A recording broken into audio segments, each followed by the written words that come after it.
नमस्कार, one stop solution foods या चॅनलमध्ये आज आपण कोजागिरी पौर्णिमा विशेष मसाला दूध कसं बनवायचं ते बघणार आहोत। विशेष म्हणजे कोणत्याही प्रकारचा विकत्रीचा मसाला न वापरता इथे आपण घरच्या घरी आज मसाला दूध बनवतोय, त्यामुळे व्हिडिओ शेवटपर्यंत बघत राहा। चला तर मग वेळ न घालवता लगेच आजच्या या रेसिपीला सुरुवात करूया। तर बघा, कोजागिरी पौर्णिमा विशेष आज आपण मसाल्याचं दूध बनवतोय। तर त्यासाठी एक पातेले घ्यायचं, गॅसवरती ठेवायचं आणि त्यामध्ये 2 फुलपात्रे दूध ओतायचे। तर इथे मी 2 फुलपात्र दूध म्हशीचं दूध घेतलेलं आहे आणि त्यातली मलाई न काढता हे दूध मी इथे घेतलंय। आणि तुम्ही सुद्धा मलाई न काढलेलं म्हशीचंच दूध या ठिकाणी मसाला दूध बनवण्यासाठी घ्यायचे। यामुळे काय होईल, त्याची मसाला दुधाची टेस्ट एकदम मस्त होईल। आणि अजून एक गोष्ट, हे मसाला दूध घट्टसर असं तयार होईल आणि घट्टसर मसाला दूध तयार झाल्यामुळे त्याला टेस्ट छान येते। आणि सुरुवातीला हे तापत ठेवलेलं दूध 5 ते 10 मिनिट छान उकळून घेऊया। तर इथे बघा, साधारण 10 मिनिट झालेले आहेत, दूध उकळत आहे। आता या स्टेजला यामध्ये पाव वाटी साखर टाकायची। तर इथे मी आज जास्त गोड दूध बनवणार नाहीये, त्यामुळे इथे मी पाव वाटी साखर टाकली। तुम्ही तुमच्या आवडीनुसार यापेक्षा जास्त साखर टाकू शकता। आता यामध्ये साखर टाकल्यानंतर अजून 5 मिनिट हे दूध असंच उकळत ठेवायचं आहे।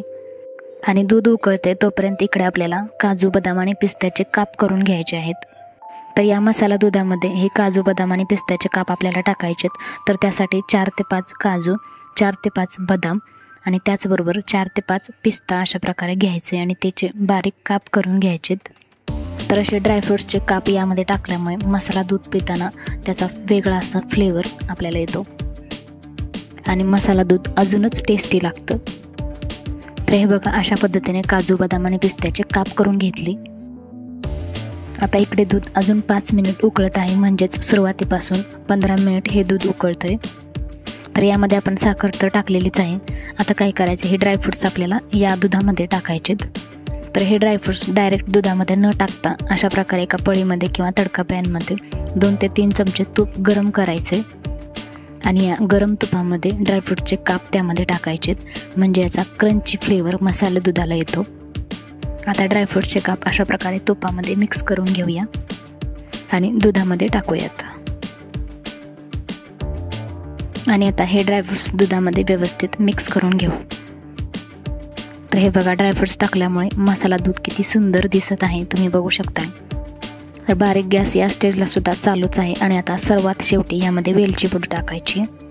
तर हे बघा, अर्धा छोटा चमचा यामध्ये मी वेलची पूड टाकते, यामुळे सुद्धा मसाला दुधाला खूपच छान असा फ्लेवर येतो। आता वेलची पूड मसाला दुधामध्ये व्यवस्थित मिक्स करून घ्यायची।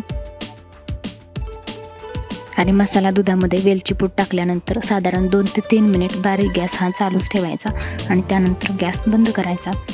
आणि तुम्ही बघू शकता, इथे आपलं मसाला दूध तयार झालेलं आहे आणि ते सुद्धा कोणत्याही प्रकारचा विकत्रीचा मसाला न आणता आपण इथे कोजागिरी पौर्णिमा विशेष मसाला दूध तयार केलेला आहे। आता एका ग्लासमध्ये सर्व करूया आणि तुम्ही सुद्धा घरच्या घरी या पद्धतीने या कोजागिरी पौर्णिमेला अशा प्रकारे दूध नक्की बनवून बघा। व्हिडिओ पूर्ण पाहिल्याबद्दल खूप खूप धन्यवाद। चला तर मग परत भेटूया अशाच एका नवीन व्हिडिओमध्ये। तोपर्यंत bye bye, thanks for watching.